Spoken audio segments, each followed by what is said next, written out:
All right, everyone, welcome back to the God Attachment Healing Podcast. Sam Landa here, getting close to episode 100. I have a couple of interviews lined up, ready to talk about actually something I'm going to start today, which is a series on trauma. It's a short series, mostly just going to be these two episodes. So today I'm going to do an introduction to what trauma is, what it isn't, and even discuss a little bit about how culture has shaped the language around it. And of course, always including this element of attachment and how that plays a role in our view of trauma. So I'm really looking forward to sharing this with you guys. It's been a long time coming. I mean, I can't even tell you guys how excited I am to be so close to episode 100. I know I've probably been mentioning this for the last couple of episodes. I've had a couple of breaks in between these episodes, and a lot of that just has to do with me finishing up my school, my dissertation, and thankfully I'm at the tail end of that. So I'm excited also to be done with that. Hopefully, what I'm planning to do is make that announcement for episode 100. So I have something really special planned for episode 100. I'm going to go back.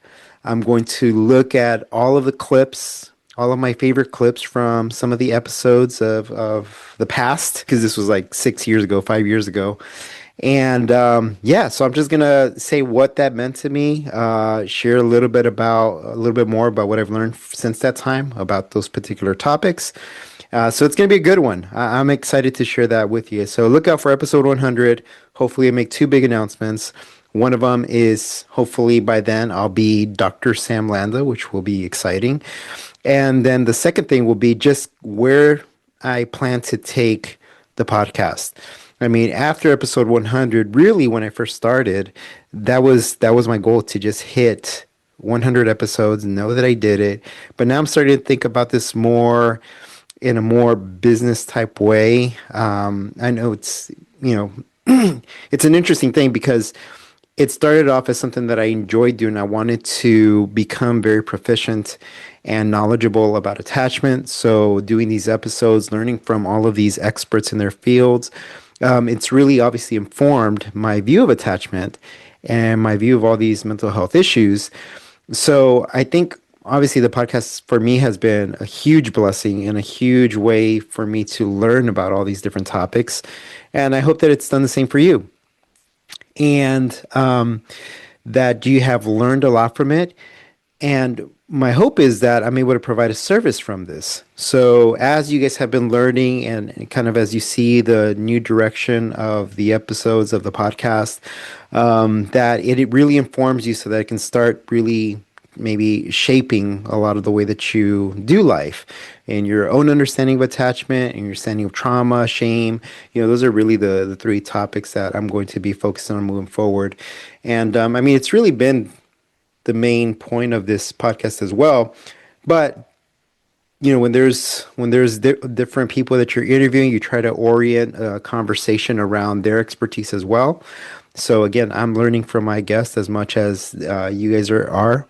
And it's going to be exciting. So be on the lookout for that. Just a couple more episodes. I think it's like 3. Should be episode 97, I think.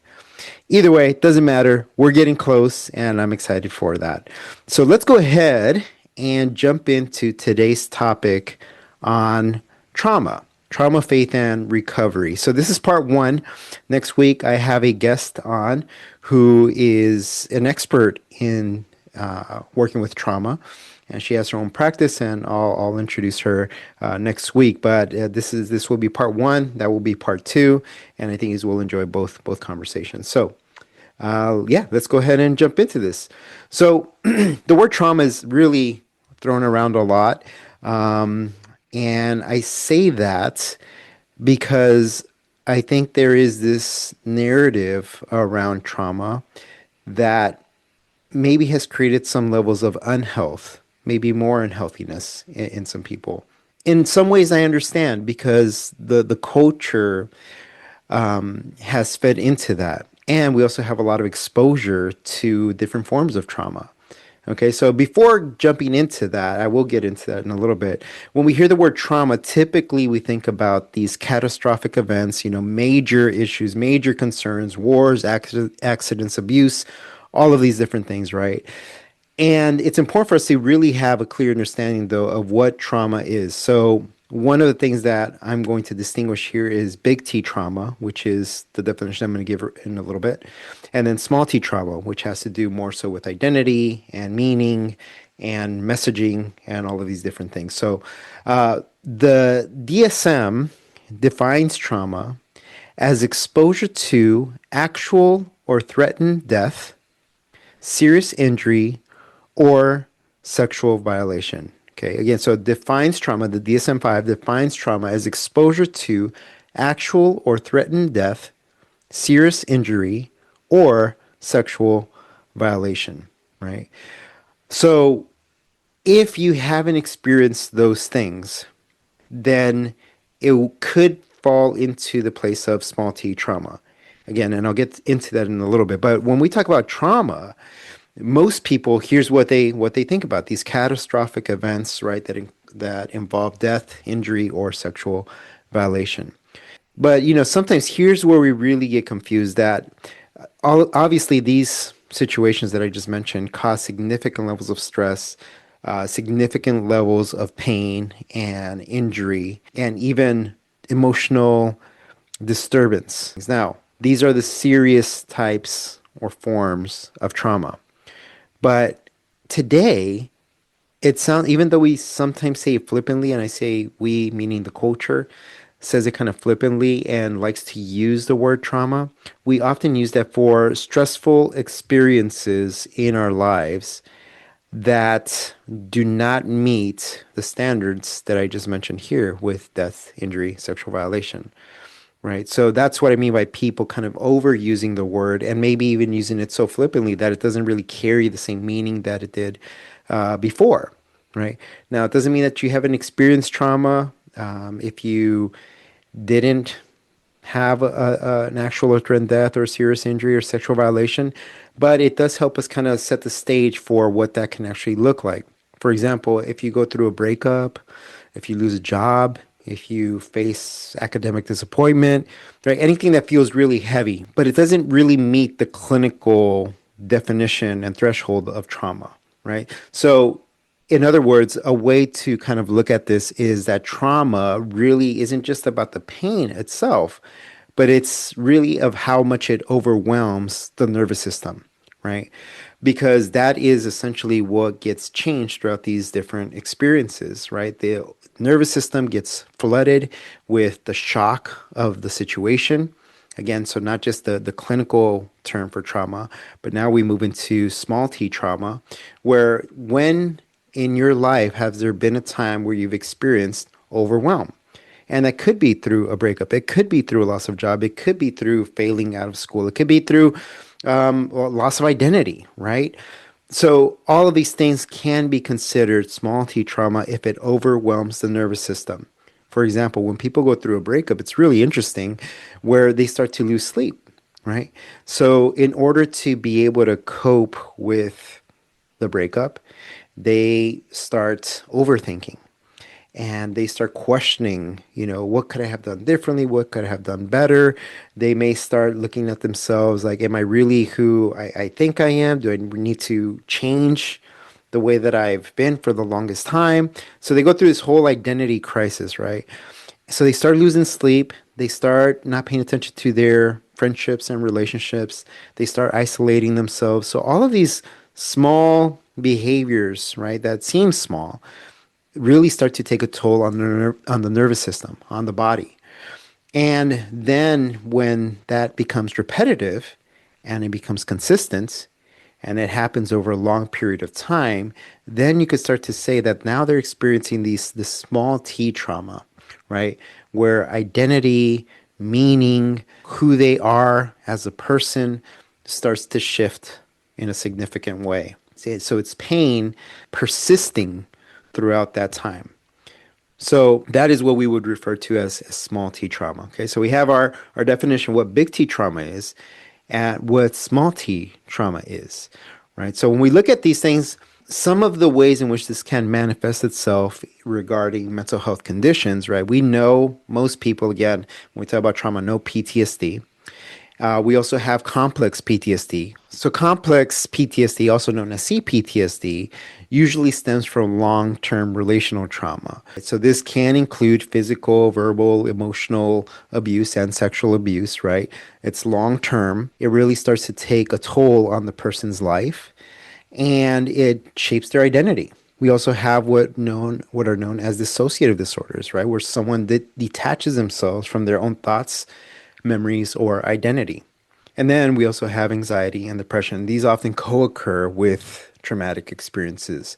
And remember, all of these things, not only do they affect the nervous system, but they reshape the brain. I mean, there's a lot of research on how these significant events, traumatic events, reshape the brain. They create new pathways, new systems, because the shock is so strong that it needs to find a way to survive. Again, if we look at the big T trauma, usually that shock happens in the moment. It's instant and it's felt right away, right? You have flashbacks, you have nightmares, you have physical sensations, sweating, nervousness, all of that because of the shock of that big T trauma.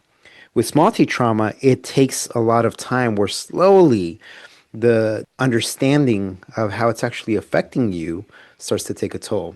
So you start losing sleep, you start questioning your identity, who you are, and even the way in which you attach and connect with other people starts to change. So research shows that trauma frequently underlies mood and anxiety disorders. So now that we know what kind of disorders stem from trauma, let's look at some of the ways in which this shows up in the lives of people. So usually what you'll see trauma do is that it does affect the body and it does affect the mind, and both of those affect how we behave in relationships.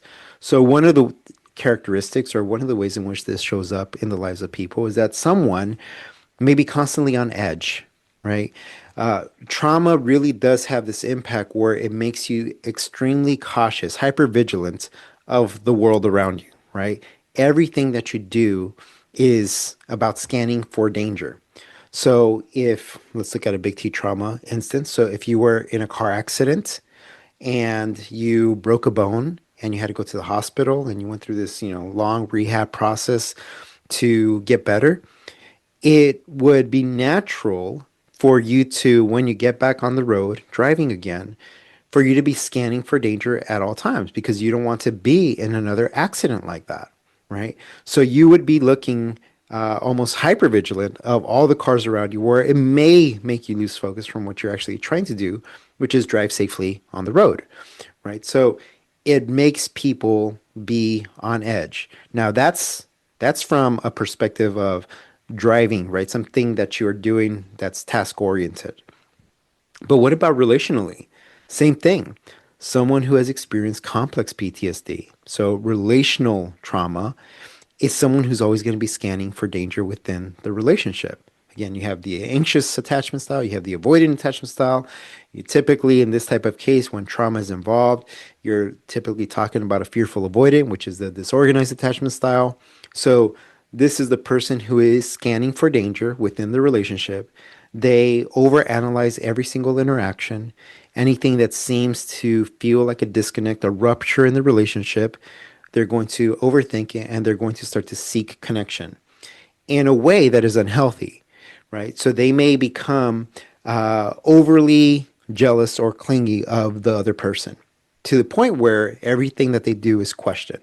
Or they may do the opposite, where because they don't want to engage in that, they may completely pull back and not engage at all. I'd rather not be hurt, so I'm just going to pull back and let's see if the person is able to turn to me and bring me comfort and safety that I need, right?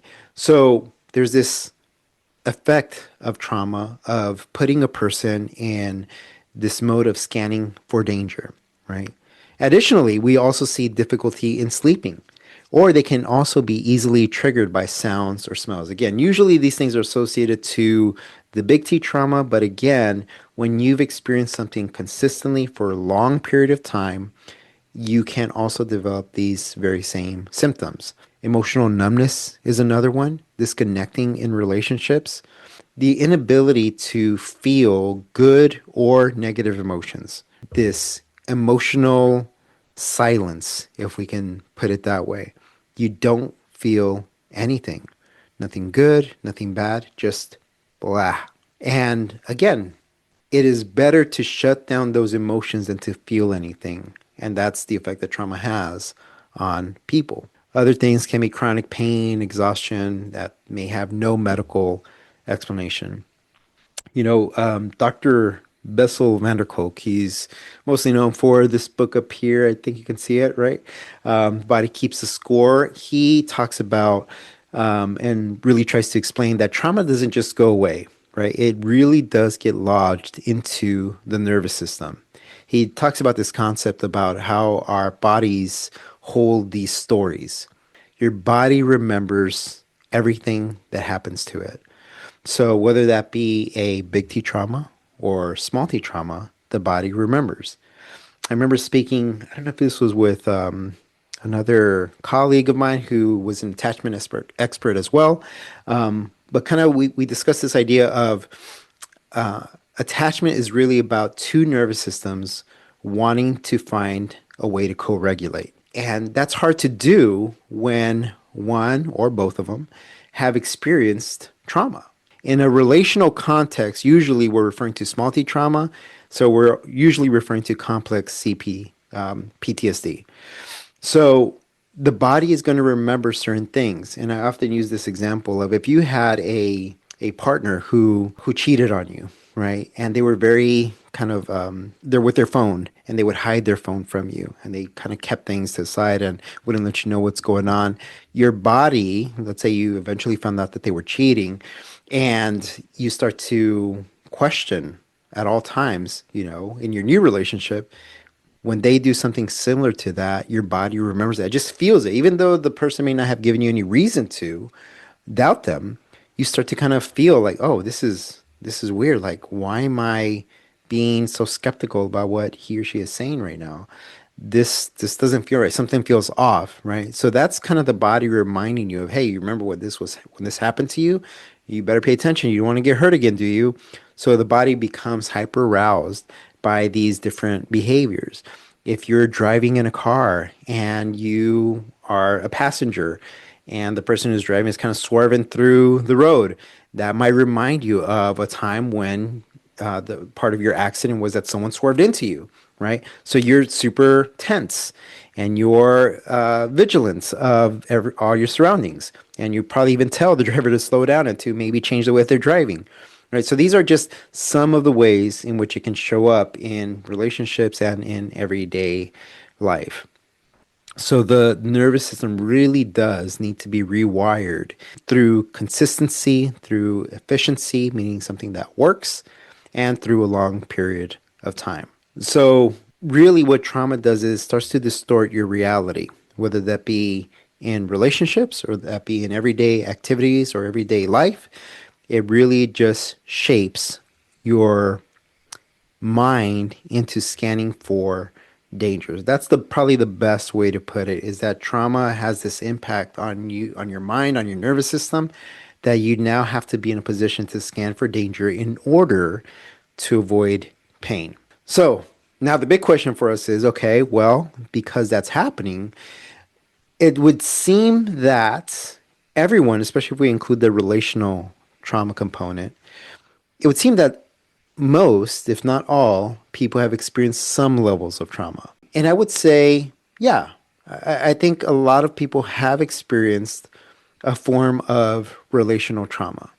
Okay. Remember, it's ongoing, even if it's small, right? Small offenses that build up over time, but they're consistent and they're ongoing and it's for a long time, does have an effect on how you view yourself and how you view others. Again, we talk a little bit about this in attachment theory, which I've talked about extensively on the podcast. So feel free to check out some of those other episodes. But you really do put yourself in this place where you have to scan for danger, right? So trauma does have that effect on you. So if everyone has experienced trauma, or a lot of people have experienced trauma, is everyone still dealing with trauma? And I think maybe that's where I have the problem with that.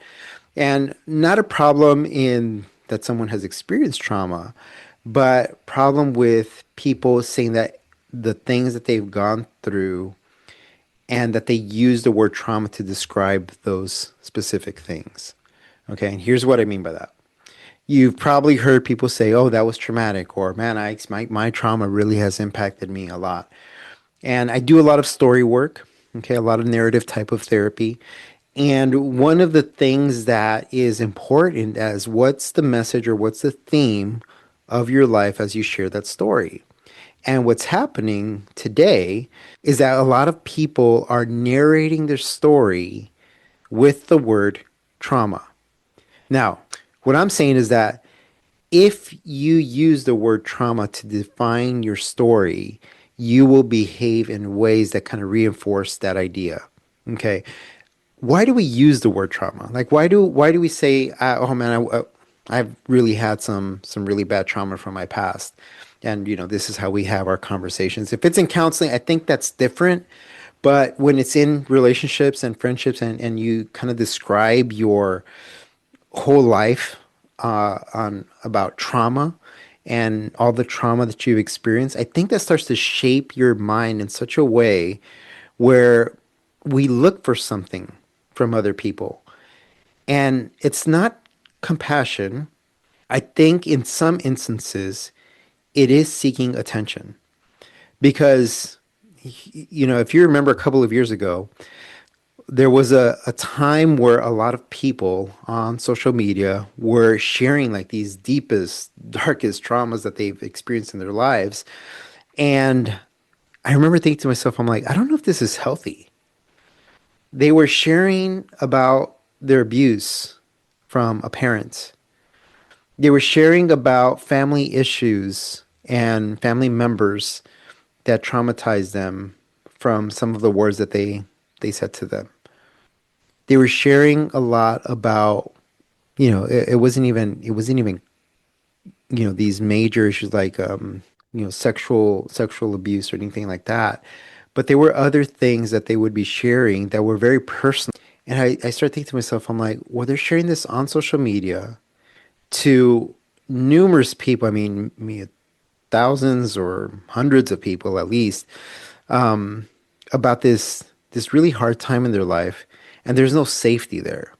And as you know, with attachment, one of the things that allows for people to be vulnerable is that they have a safe haven, someone to go to that will provide that safety and comfort.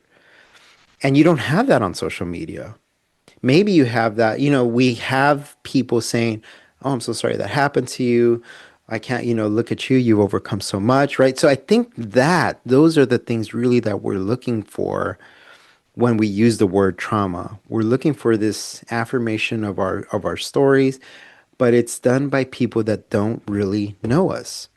Right. So it does feel good. I'm not negating that. It does feel good when someone affirms your story and things that you've gone through. That's why I said it when if you're going to counseling and you're having that language within counseling, I think that's fine because you are being tended to by someone who is a professional and is doing good work.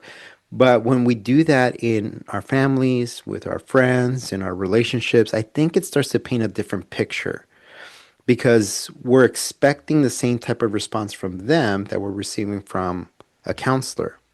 Okay. And those people, those friends, those relationships, and those family members, they're not counselors. So if we go to counseling, we know what healthy looks like. And then we want to take that same model and expect for other people to respond in the same way, which can create actually more pain. I hope that's making sense. The whole point of counseling is not so that you can come away with a new understanding so that people can treat you differently, but rather so you can make decisions and you can take steps towards healing that will help you grow from your own traumatic experiences to seek out relationships that will also help you grow. The counseling relationship is a model for you to know what to look for in everyday life. It's not a model for how you should expect people to treat you outside in real life. I hope that makes sense. Oftentimes, people come to counseling because they want other people to change in the way that they treat them. When really, counseling is about the change that you're going through, which allows you to make decisions and empowers you to move towards healing in the relationships, in the situations that you're in. Now, as Christians, one of the huge benefits that we have is that we have not just our relationship with community, church, family, friends, romantic relationships, spouses, so on, but we have a connection with God. He is our ultimate connection. He is the person that we turn to when no one else is around. So when I talk about trauma, and when I talk about the narrative of trauma that you're creating for yourself outside of a counseling relationship, I think it's really important that you not use that word. Okay. And again, for some of you guys who are listening to this, you're like, this is probably breaking down a lot of what I've always thought. Because, Sam, what you're saying is you don't think I really experienced trauma. And I just want to clarify again, I'm not saying that. What I'm saying is that you narrating your story as traumatic and seeing only the trauma and not focusing on the areas that you've grown in, I think that is what I'm pushing back on. That you rarely hear people who use the word trauma talk about what they've learned and what they've grown through, right? Now, you might argue, well, how can I share with people how I've grown and what I've learned if I don't tell them about the trauma, right? And I think that's a valid point. Yeah, I think that makes sense to me. But what I usually see is that the focus is on the trauma and not on the growth. Like, how did you, from that experience, grow closer to the Lord? What did that experience teach you about relationships? What did it teach you about boundaries? What did it teach you about healthy attachments? Right? So we don't really focus on these things. We focus on the trauma. Oh, I really went through this traumatic experience, and yeah, my mom I was like this, and my dad was like this, and this ex was you just treated me. They were so narcissistic, blah blah blah, this and that, and then my job, my boss, my this. So that's the story. That's the story that people keep on repeating. So it brings on this sense of sympathy from other people or this attention, and it doesn't allow for other people to learn from that growth. So I hope what you're hearing from what I'm about to share right now is that for you to focus on what you're learning, right? Kind of orienting your story to the positive. What have you learned? How have you grown? And if you focus on that, your story is going to sound so much different than it just being one of trauma. It's going to sound so much different. It's going to sound more of redemption, provide more opportunity for maybe even sharing the gospel of how the Lord has brought you through that time, how a close friend or family has stuck with you throughout those difficult times, right? So you focus on the positive, on what you learned and what the Lord has taught you and where you are today, not on the trauma.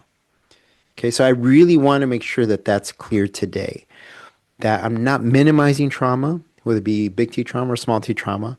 What I'm saying is, as you're narrating your story, that you focus on what you've been learning throughout the process. And if you start highlighting that, I think that is really going to help you grow even more. Now, trauma shapes our view not only of ourselves, of other people, and ultimately our view of God, right? Our early attachments, the way that we bond with our parents or caregivers, shape how we relate to others. And it's going to shape how we relate to God. And when we talk about small t trauma, usually those offenses happen within relationships, which is going to make us more aware of the types of relationships that we enter. And again, we're going to be scanning for danger. And even with God, like when something bad happens, what do some people, some Christians might say, Lord, where were you in all of this? Like, why did you allow this to happen? Like, if you're, I've been obedient, I've loved you all this time, and why did you allow this to happen? Right? You start to feel unseen and maybe start to see God as distant, right? If you're hurt by someone who was in authority in the church, you might project that mistrust onto God. And right, this is a big part of kind of our God concept. The way that we think about God is influenced by our interactions with people, specifically people who claim faith, right? It's usually people who are in authority or are authority figures within the church, right? So if they do something that contradicts the word of God, in our minds, we change, we start to shift in our understanding of God. So our God concept starts to change. Well, maybe God's not really faithful, or maybe he doesn't really love me. He doesn't really want to protect me, right? And then there's another part, which I've talked about before too, the God image, which is how we feel about God. That starts to change too, because now we feel this anger and distrust and, yeah, even disappointment with people within the church. So now we start to see God kind of in the same way. It's like, Lord, well, I don't like this feeling, right? And if we're very emotionally driven, you're going to go by that. I don't like this feeling, so the only way to avoid that, to remove that feeling, is to avoid it, right? So yes, trauma is rampant, and I do see it in the lives of many people, right? Many people have experienced it at some point in their lives. The more recent, obviously, the stronger it's going to feel, the more you're going to see a lot of these symptoms that I discussed early on. And the farther back it is, maybe you don't feel it as much, or maybe you're just now starting to process it because it's starting to show up in your relationships. You weren't even aware of it, and then someone does something in a relationship and it triggers you, and you're like, whoa, where's this coming from? Right? So maybe you're just now becoming aware of it.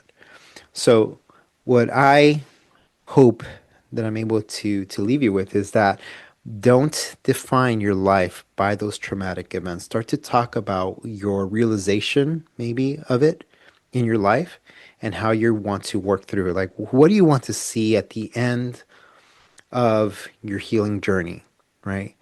How is God going to heal you from this wound that you had growing up?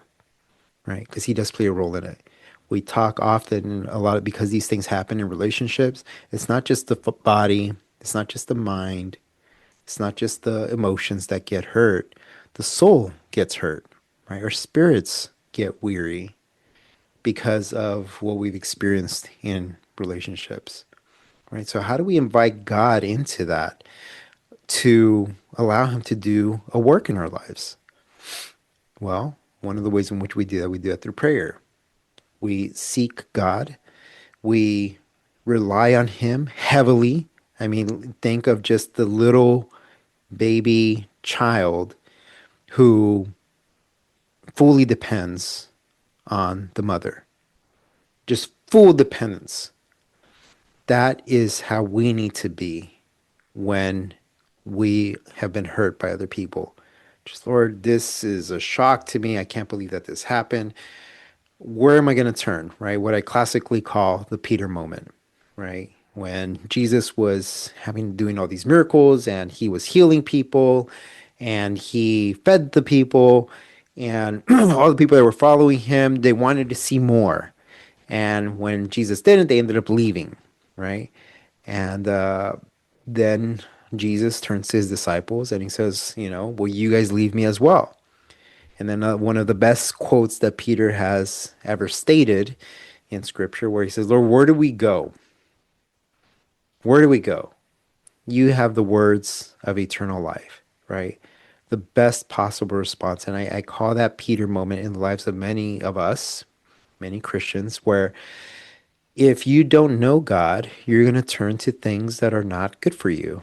You're going to turn to vices, addictions, turn to unhealthy people, unhealthy habits, right? So if you don't know Christ, you're going to turn to things that provide a sense of relief, a sense of disconnect, a sense of numbness, right? So we seek God because we want for Him to heal us. So we do that through prayer. We do it through reading His Word, read through the Psalms. If anything, that's actually a good a great place to start. If you're experiencing any type of emotional pain, just start reading through the Psalms. Read them out loud, and you're going to see how helpful that is for you, right? So seek God out through prayer, seek him out in his word, and and as I always say too, seek him out in Christian community. The Lord uses the church, the Lord uses other believers, our brothers and sisters in Christ, to bear our burdens together, as it says in Galatians 6:2.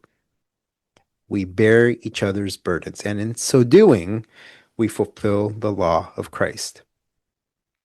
So, the takeaway is when you narrate your story, narrate the things that God is teaching you along the way. And your story is going to come out very different than if you focus only on the traumatic event.